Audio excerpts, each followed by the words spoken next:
Bien-aimés frères et sœurs dans le Seigneur, bonjour. Le Seigneur nous donne rendez-vous encore ce matin pour une méditation matinale sur le texte des 2 Rois, le chapitre 6, le verset 1 à 7. Et à travers ce texte, le Seigneur nous propose une réflexion sur le regard.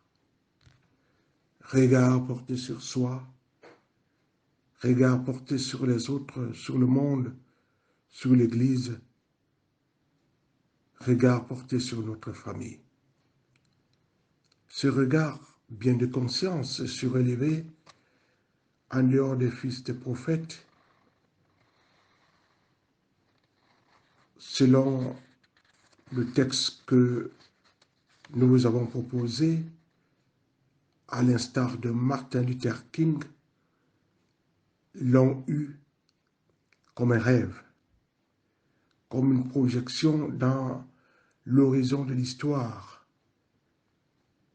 C'est vers et dans cette projection que l'un des champions de l'Éternel, j'ai nommé Élisée, dans un cycle qui couvre les passages de 1 roi 17 à 2 rois 10, ces poulains avec font éclater la toute-puissance de Dieu au cœur de la foi. Un regard que les fils des prophètes portent sur leur communauté à travers les versets 1 à 2 du texte lu, où il est écrit: les membres de la communauté des prophètes dirent à Élisée: l'endroit où nous nous tenons assis devant toi est trop petit pour nous. Allons jusqu'au Jourdain, nous y prendrons chacun une poutre et nous y ferons un lieu de réunion. Le thème tiré de ce regard que nous voulons bien nous proposer nous-mêmes est le suivant: la conscience d'un devenir. La conscience d'un devenir. Un regard porté sur cette communauté appelée fils des prophètes nous présente une confrérie extatique effectuant des exercices spirituels sous la direction du maître Élisée, vivant à Jéricho dans le voisinage du Jourdain, confère 2 Rois, chapitre 2, verset 3. Une confrérie très peu nantie, la brun d'une hache pour les travaux de construction d'un cadre de réunion à la hauteur de leur ambition en dit long. Verset 5. Ce regard bien-aimé enclenche 3 choses indispensables. 3 choses indispensables pour ceux qui rêvent. La toute première chose que font les fils des prophètes, c'est qu'ils usent de la matière première qui est l'énergie mentale ou cérébrale. La conscience d'un devenir, le désir d'avancement, la passion qui pousse au changement. Pierre Laretas, philosophe, dans son écrit La Lettre dit, je cite, « L'ambition est le fumier de la gloire. » Oui, les fils des prophètes se disent entre eux et l'extériorisent. Nous sommes à genoux, levons-nous. C'est l'expression d'une espérance assumée.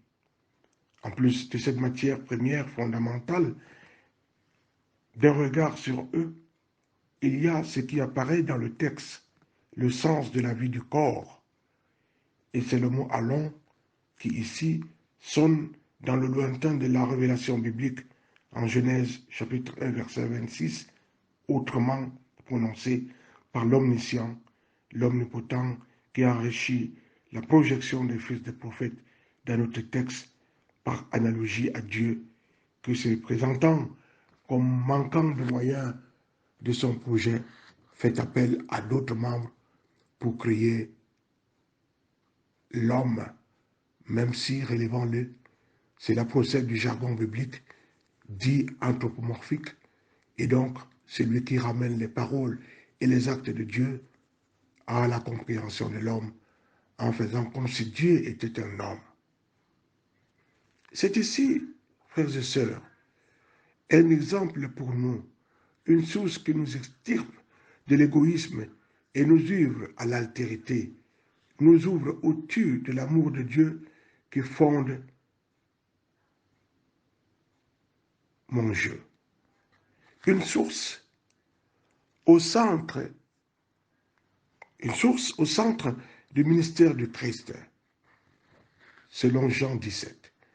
Une source vitale pour le corps des enfants du Seigneur, disait Paul aux Romains, en Romains chapitre 12, versets 3 à 8. Oui, le rêve se réalise dans la force de la mutualisation des énergies. Les uns avec leur génie, leur créativité, les autres avec leur expérience, leur vécu, pour une construction futuriste, avec des poutres pour une construction osée. Mais cela, nous dit le texte, ne se fera pas sans risque, ne se fera pas sans problème, sans difficulté. La hache empruntée tombera dans le fond du Jourdain, un véritable souci pour une confrérie démunie, avons-nous dit. Cette situation faisant appel à une solution, les fils des prophètes, face à une multitude de solutions, invoquent plutôt le Seigneur. Oui, nous devons invoquer le Seigneur à chaque étape de notre vie. Par le biais de son champion, Dieu va faire une démonstration de son contrôle sur toutes choses. Sa toute-puissance agira par son serviteur Élisée, qui fera surnager à l'aide des morceaux de bois, des profondeurs du Jourdain, le fer.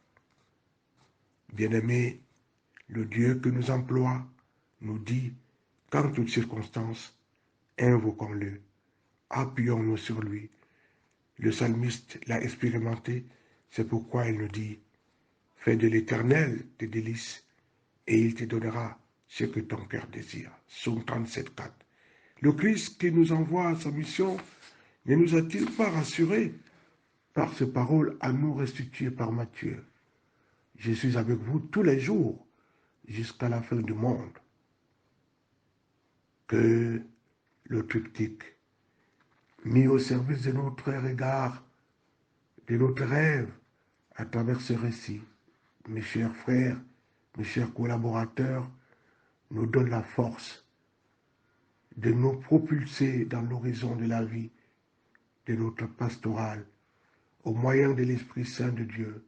Oui, la force de nous propulser dans l'horizon de la vie de nos communautés, la nôtre et celle de nos familles, de nos églises, voire de notre pays. Que Dieu grave en nous cette parole. Amen. Seigneur, merci.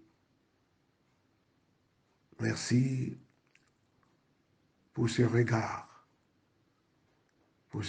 autour de nous, ce regard sur notre personne, sur notre statut, ce regard par rapport à l'évolution du monde, ce regard par rapport à la mission que tu nous as confiée